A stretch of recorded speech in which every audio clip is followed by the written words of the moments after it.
Hey y'all, welcome to the channel, Teresa Rene. So I wanted to come on and share with you my new Vital Leaf kettle. I got this kettle because I do a lot of tea infusions for my hair, and I didn't want to continue. I use the cheesecloths and stuff like that, but I wanted a kettle dedicated to that. So I decided to order this Vital Leaf off of Amazon and want to share it with you. Now, on Amazon, it looked like that the filter was pretty big.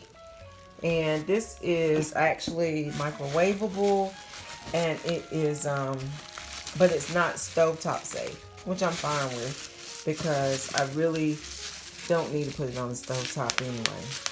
I'm infusing teas, so let's be careful with this because I would be so upset if I got down to the end, girl, to the beginning, and tore this thing up. So this is what it looks like.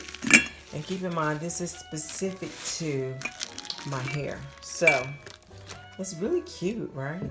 So you could put this in the microwave if you wanted to, but I'm not gonna put it in the microwave. I really only wanted it to just pour really hot water out of the Keurig in there and let the teas infuse.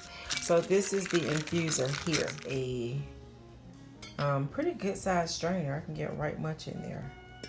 Alright, so that's a really good size. So if you see it in my hand here, yeah, pretty good size. You can feel a lot in there.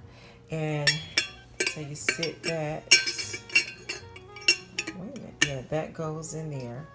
The diffuser goes in there, which is, like I said, pretty deep, right? And then you just put the little top on it, and you let your herbs, which I will be using herbs mostly. You let your herbs sit in there and out, the diffuser out, and just use it as a tea. You can just do that. So that is what the Vital Leaf kettle looks like. Pretty neat. Amazon. Very inexpensive. Yep, so just want to share that with y'all, and I will holler back at you in the next video. Bye, girl.